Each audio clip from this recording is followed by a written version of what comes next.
when Jungle like blew up and was going crazy, I was really, really young and I hadn't dealt with a lot of stuff. So like my professional life was on the ascent, but my personal life was on the descent.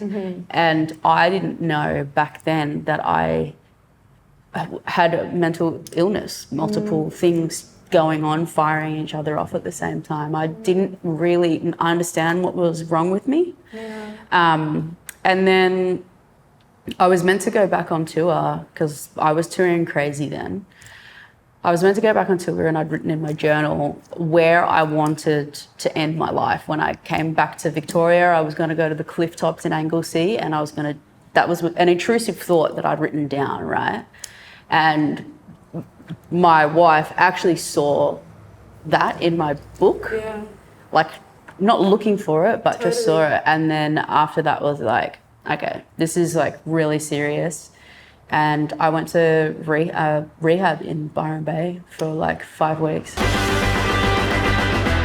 Tash Sultana, welcome to Airing Your Dirty Laundry. Thank you. Thanks for coming into the laundrette. Thank you. Cool. We pulled up and I was like, where the fuck are we? I know, a lot of people don't actually think it's a real laundromat. No. We are here today to talk about your new EP that's coming out, May 28th, very exciting.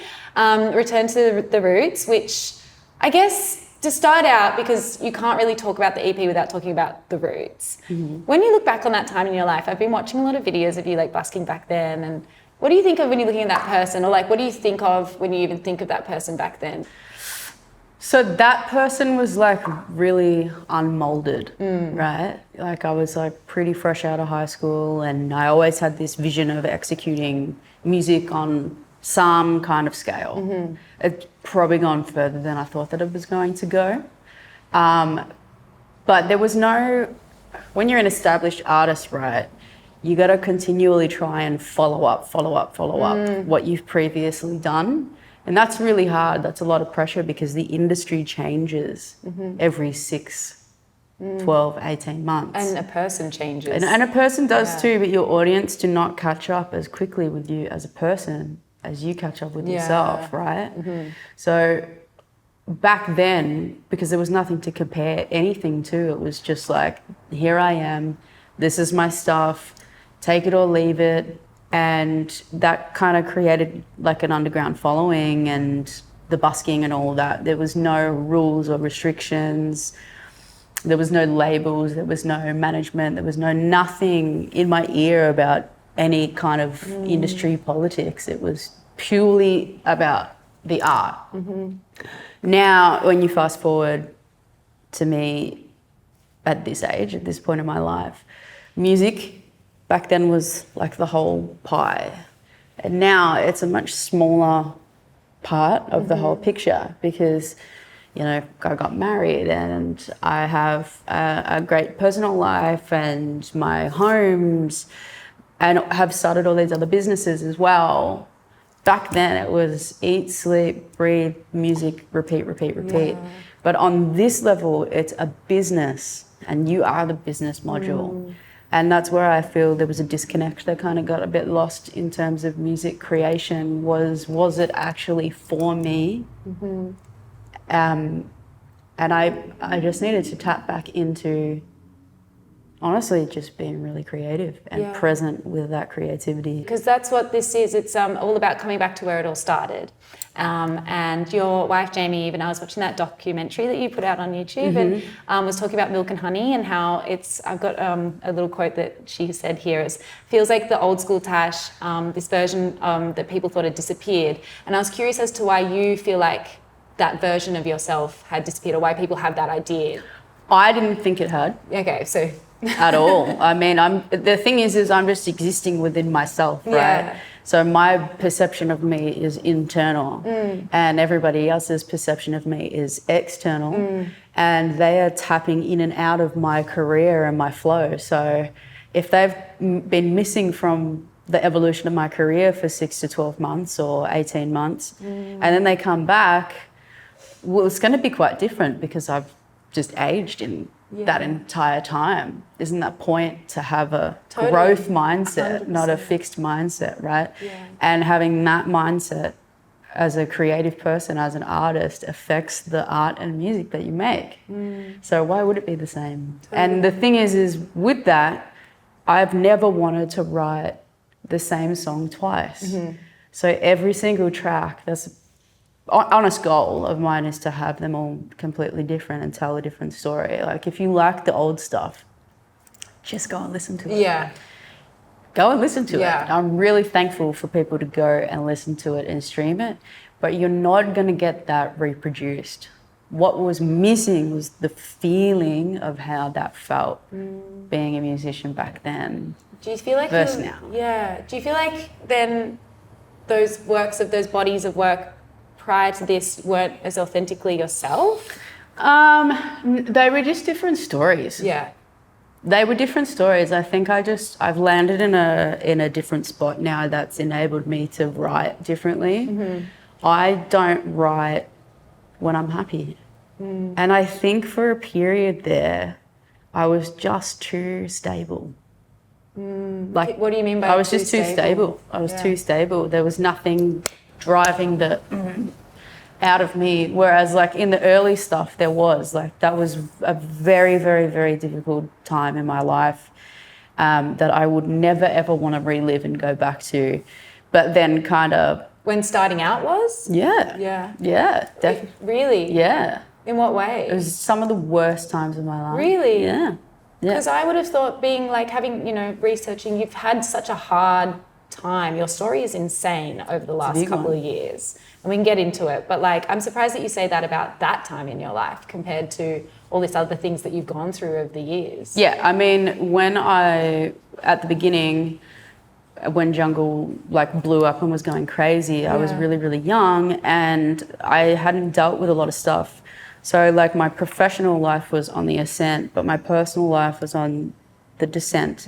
And I didn't know back then that I had a mental illness, multiple things going on, firing each other off at the same time. I didn't really understand what was wrong with me. And then I was meant to go back on tour because I was touring crazy then.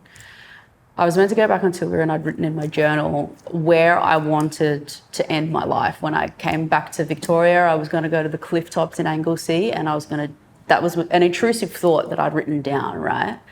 And my wife actually saw that in my book, like not looking for it, but just saw it. And then after that was like, okay, this is like really serious. And I went to rehab in Byron Bay for like 5 weeks. How long had you been with your wife at that point? Fresh as. Wow. Yeah. That's pretty amazing. Yeah, probably like 9 months. Yeah, and then so you go to rehab and you're there for 5 weeks, is that right? So it was not like a stay over. Yeah. It's a health lodge, and I did pretty much like rehabilitation there. So I would stay at home and I would come to the place every single day and do like all these different appointments, all these different therapy sessions, anything you can fucking think of, I've tried it. Really? Yeah. Do you still hold those learnings from rehab today? Like, do you still carry some of that stuff with you? I use the word rehab because I was being rehabilitated by healthcare professionals. Okay. Yeah. And to this day, most of those people are still my healthcare team. Really? Wow. Yeah. That's pretty amazing. Yeah. That's pretty insane. Because like, I know that you said that there was like, before this, when you were 16, you took mushrooms as well. Yeah, so that's the catalyst point that completely changed my brain. Yeah. Forever. And that, you reckon the two are linked in that? I think there's like a domino effect of kind of coasting through life, and then when I'm younger, getting into like very hectic psychedelic drugs, and when you're so young, that's so young to be doing that, Totally. Starting to do like hard shit at 14, 15. Well, your brain's not even developed. No, your brain is not developed. So you've got this developing teenage mind that you're just putting all these psychedelics into. And that's a really impressionable time of your life, right? And yeah, that I've had many trips, but there was one specific one that was like, it just opened a can of worms that I've never actually been able to put back away properly. Yeah. Like ever. In what way? Do you mind me asking? Yeah, so what it did was create psychosis. Yeah. Drug-induced psychosis. So I pretty much had a psychotic episode that lasted like months. And that can still happen. It hasn't happened in a really long time. But if I get really, really bad, there's signs that happen with it first, which is like I become really OCD. And I'll just be on a loop, which is quite funny, with everything. Like I'll repetitively say things again and again and again and again, and I can't get out of this like OCD loop. And then it kind of goes into being claustrophobic at the same time. So that trip created a phobia of death and like the outside world. What is the point of living if you're just going to die? And then if we die, does it just become existential dread? Like, as in, do I ever escape this feeling of suffering? Is there anywhere that I can possibly go that this feeling is going to evade me eventually? So when you're living trapped in that, where do you go? You can't go anywhere, right? Yeah. But yeah, it's full on like mania, and it's happened multiple times. The psychosis comes back. Yeah. Really. Yeah. Yeah. That's quite scary. Yeah, it was really scary. The last time it happened was in 2022 when I was on tour in America. Yes. And then after that, I was like, I have done everything holistically for my whole life. Yeah. And I am really aware, and I'm doing the work, and I'm going to therapy, and I'm journaling, and I'm exercising, and I'm not doing drugs, I'm not drinking alcohol, I'm not smoking, I have a good routine. You've got people just around you. all the shit, right? I got a great doctor, I got a great naturopath, I'm doing blah, blah, blah, blah, blah. And it's still not enough. And then I was just like, I'm going to just surrender to the science of being medicated for a period of time just to be stable. So in that period of stability from 2022 to like July 2024, that's why I wrote the EP Sugar, because sugar is artificial sweetener, right? Yeah. And that was my story of being on medication. Like everything was just like artificial. Because I was going to ask about sugar and that time, because 2022 was also the time you got hepatitis, right? Yeah. Which is I was so sick. That tour was fucked up. That is psycho. I know, it was fucked. Yeah. And then you write Sugar. When you listen to Sugar, what are your thoughts then? So it's a different place because I was so stable. Like I wrote music that was kind of a bit happier, a bit straighter, less cryptic. Still loved it. I still loved the record, but I don't think people really understood what it was about. You know, because I wasn't really that open with it at the beginning, but it was just like a experiment on Lexapro. Wow. And I was just very stable. Did you, I mean, obviously now, because I know a few people in my life who are on Lexapro and they're not that like numb, you know? Yeah, no, I was pretty numb because I am very sensitive. Yeah. So like I'm a very highly sensitive person. Yeah.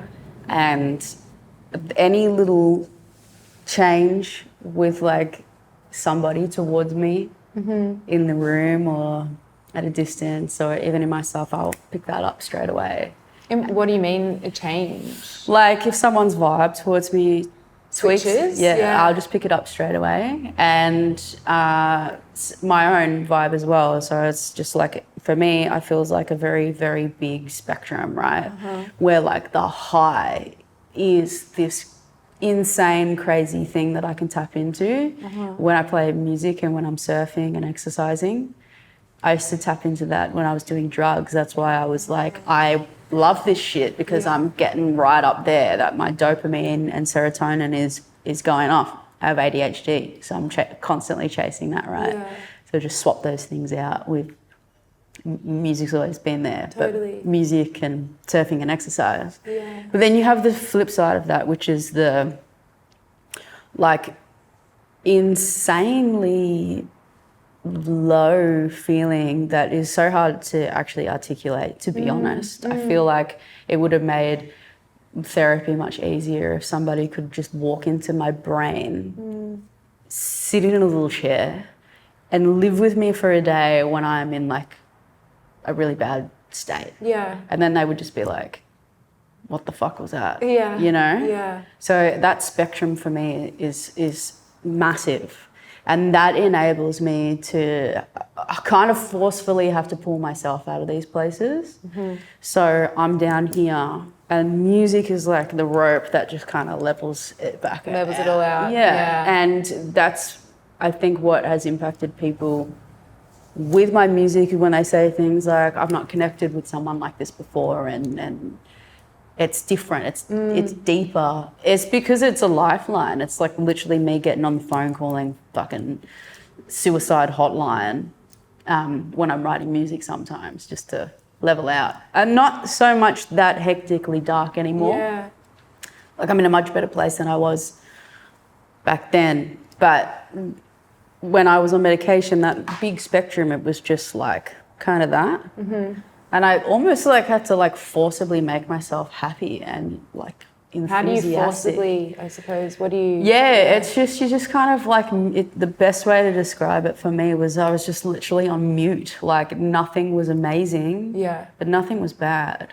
It was just like so fucking stable, and I was just so unbothered by everything. Did it feel good to feel like that? I needed to feel like that. No, it was totally, I totally needed to feel like that for a bit. But it's crazy. I think, I do think that those episodes that happened were inevitable no matter the circumstance. So obviously I brought it on quite young because of what I was doing at the time.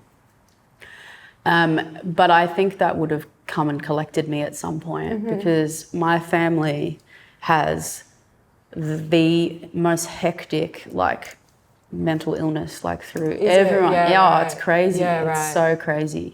That's interesting. My dad's side of the family is fucking crazy. I wonder if, had you known that when you were younger, were you aware of that when you were younger? Like taking psychotics and things that would have an impact potentially on you more so than somebody else? No. No, not at all. Like I cannot smoke weed. Because that just takes me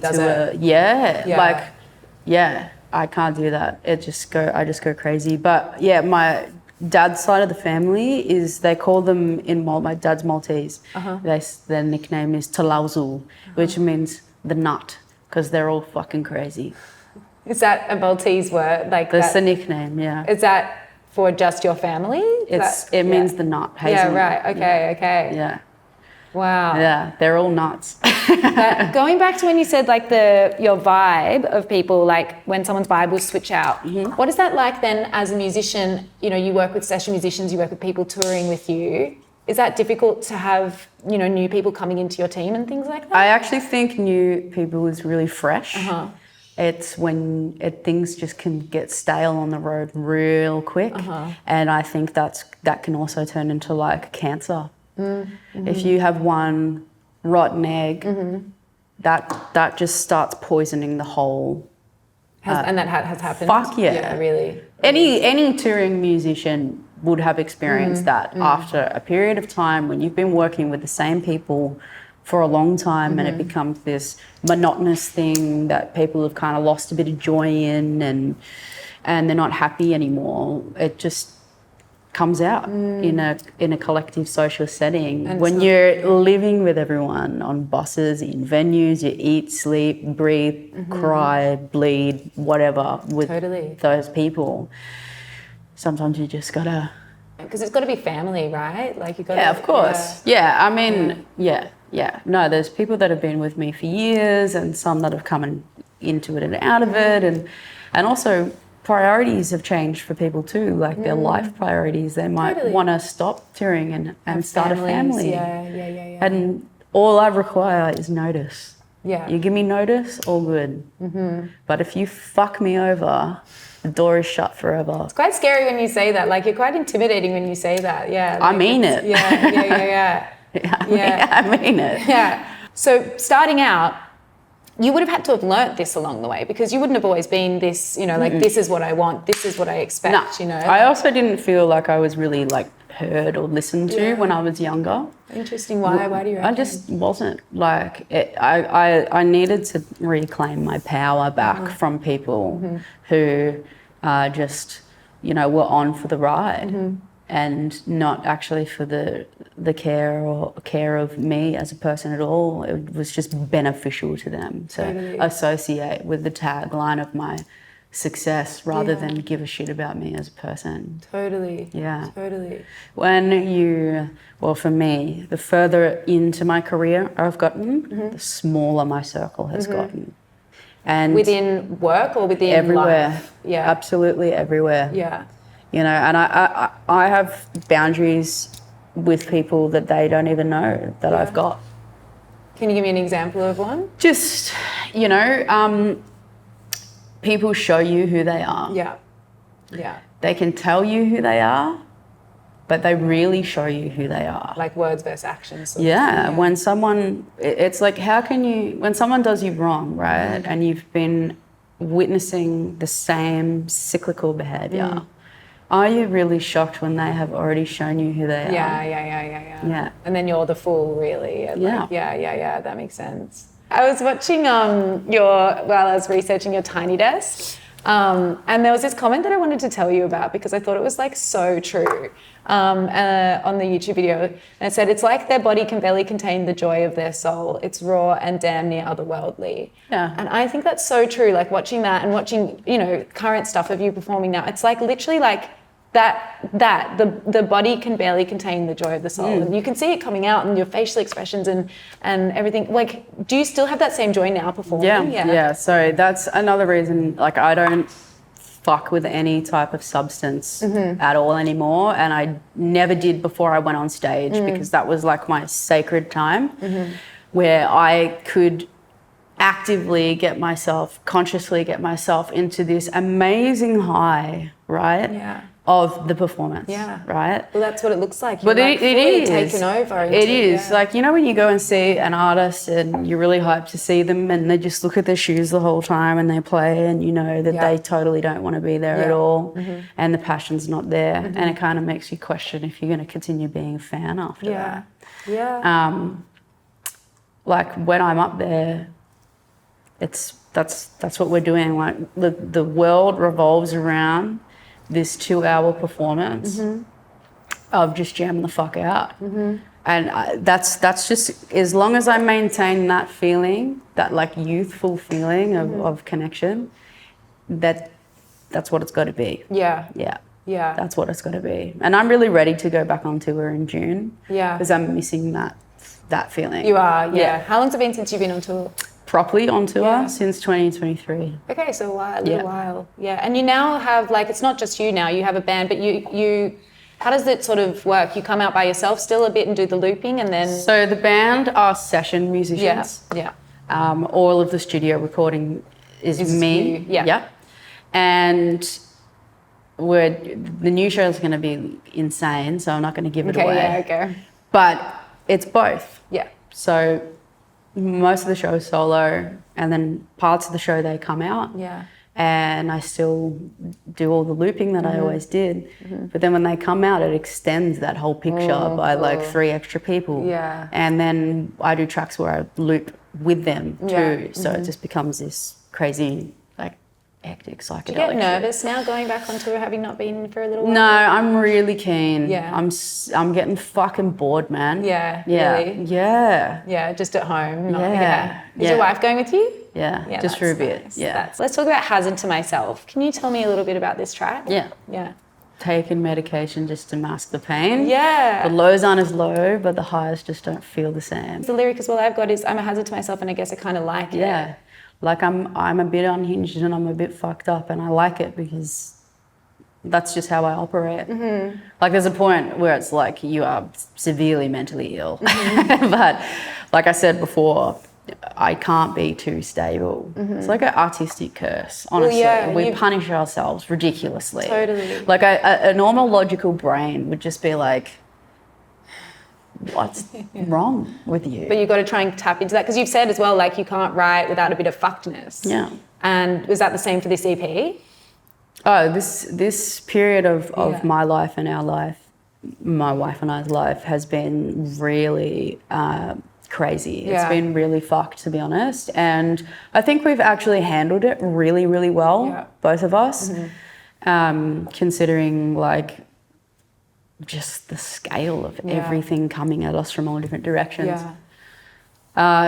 That changed the course of my writing when I was in the studio. So when at the end of last year, when we found out that she had cancer, she's good now. But then we didn't know really much. And we had said to each other, well, do we just continue on like normal until we're told otherwise? And that's what we decided to do. So we just decided to just continue on as normal, uninterrupted, until told otherwise. I mean, that makes sense, right? It's like you can dwell and you could wallow, or you can make the most out of a situation, right? And that, because that hold on is all about that story, right?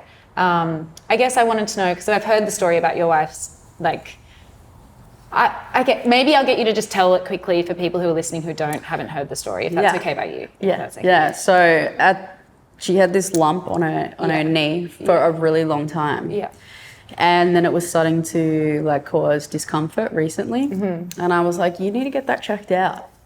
She's like, it's fine. I've had it for 9 years. 9 years you've been there? Yeah. Wow. But when she had it biopsied the first time, it was benign. Okay. Right. They still wanted to remove it, but it was benign. Okay. And she just never did that.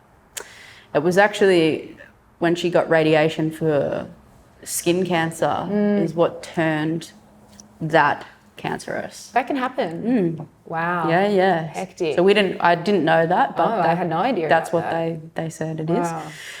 At the end of last year, she goes in to the doctor. Doctor doesn't like the look of it. Goes to a specialist. Specialist doesn't like the look of it. Gets the scans. Scans come back, and then they call and let us know that it's bad and that, you know, you need to go in for a biopsy. But at that point, everyone went on holiday break because it was like Christmas, New Year time. Literally, we couldn't get an appointment for like another 3.5 weeks for this biopsy, right? Scary. So for that period of time, we were just like, well, what the fuck? Like, how bad is it? Has it spread? Is it contained? Like, what? We just didn't know. We just got told that, yes, that is a cancerous tumour. And that was all, right?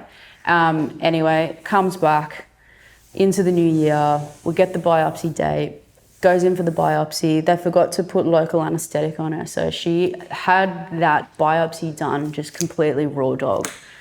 Fuck up number one, right? Just continue. Wait, so what does that mean, local anaesthetic? Is that when they put you under, or is that when they just they would numb the area? Okay, and it didn't work? No, they didn't do it. Yeah. So she's feeling all the pain of being cut open at this point? Yeah. Fuck, man. So that's fuck up one, right? And then the biopsy comes back and they're like, yes, it's a sarcoma. We can fit you in next week for surgery. Great, awesome, we'll get it over and done with. Goes in for surgery, all's looking well, recovery's really long, can't walk, can't drive. And then you obviously have to go in for your post-op appointment. But before the post-op appointment, she took off the dressings because she just wanted to have a look at the scar. And then she came out of the shower and goes, it's really weird that the scar is on the right-hand side of my knee when the tumour is on the left. So like, that's your knee, that's the scar, the tumour's there, totally different spot. And I said, they'll know what they're doing. They're professionals. Like, maybe it's just a different access point. Goes in to the post-op appointment, says it to the surgeon. Surgeon leaves the room, comes back, then dismisses her from the appointment. Halfway on the drive home, calls up and goes, I can't believe I've done this, but I've operated on the wrong thing. Oh my God. The tumour's still in there and you're going to have to come back. We're going to have to do the surgery again. Now, I wasn't with her when this happened. That was going to be my next question. I was in the studio when this happened. And then she called me and I was just like, what? Yeah. What? Yeah. What do you mean? Yeah. Like, what? Like you can't process that. No. Yeah. So then has to do the whole thing again. Oh my God. So it's twice the amount of recovery. And it's been really fucked. She hasn't been able to work. She's had to get up her strength to learn how to walk properly again, lost 20 kilos, developed a fucking nervous like tic. Really? Like that. Yeah. Really? Yep, she just goes like this. So now I've got to go see like... Is that the PTSD, like fucking... It's stress on the body, not handling the recovery well. Yeah. So now got to start going and seeing a fucking neurologist and it's been fucked up. When they operate on the wrong... What are they taking out? They took out benign fatty tissue. And they're not going, that's not a tumour? That's what we're all wondering, isn't it? Yeah. When you go in for surgery, correct me if I'm wrong, I've had surgery, this is what they did. They asked me, what are you here for? Mm-hmm. They mark up the site, right, with texture on your body. Arrows. Yeah. Right here. Yeah. And then when you're in theatre, do they not put all your scans on the wall? And is there not multiple people present in the room? Yeah, right. So what the hell? Then they write like left side, like with the arrows, exactly like now, you're saying. since sharing this story, so many people have come forward and told us the stories that have happened to them, and it is out of control. Really? It is crazy. It's so psycho because you think in Australia we're in one of those countries that this just wouldn't happen in. Yeah, no, we don't have the best healthcare system here. Yeah, right. We don't. A lot of other countries are much more ahead, but there's, I don't work in the medical field, but there's this thing of they are not excusing malpractice, but they're really understaffed and they're really under a lot of pressure. And mistakes are made when the procedure is not followed properly. If you've got 500,000 things going on one day and you can't make those errors, what the hell do you do about that to avoid this happening to people? It's crazy. It's honestly crazy. Like what people have told me that has happened to them or family members, and some people have ended up dead because of the things that have happened to them. It's like, what the fuck? It's pretty crazy. Well, I never thought about it. No. I never thought about it. Until it happens to you, and then you realise. And then, and I guess because you're able to have a platform to talk about it, to then hear these stories from other people is insane. Yeah. And then also, I suppose, like, you operate on the right thing. The recovery is the recovery. But like now all these other things have come in turn of it, that's... Well, we're not the only ones that this has happened to. Yeah. Like stories of people going in for knee surgery and they operate and do a full reconstruction on the wrong knee. It's crazy. It's crazy. Do people get held to account? You'd hope so. Yeah. You would hope so. Yeah. Far out, man. Yeah. I'm sorry. That's no. We're on the up now. It's fine. Yeah. Like it's a crazy story. Yeah. But recovery is going well, and we're moving on with life. Did writing this song help with that for you at all? Yeah, because I was just really angry. Yeah. But this was before that whole shit happened. It was when we found out the news. So I was just like, what do I do? Yeah. Just go and be creative maybe is the right thing. Yeah. Yeah.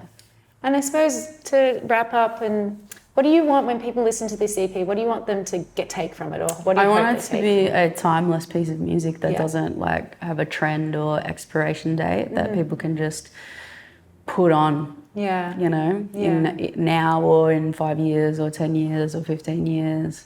And I know that I executed it really honest, in a really honest way. Yeah. And I've said what I needed to say in the music, and I know that I performed it really fucking well, and I'm happy about that. Would you say that you take more pride in this than previous pride? Yeah. It's very exciting. Yeah, well, this is just part one of a massive project. So this is literally, Return to the Roots is part one of a really big few years of some pretty hectic change. Okay. That, yeah, like I'm already writing the follow-up to it. Yeah. Are we going to see an Australian tour at some point, do you reckon? Cool. I'm going to do an underplay.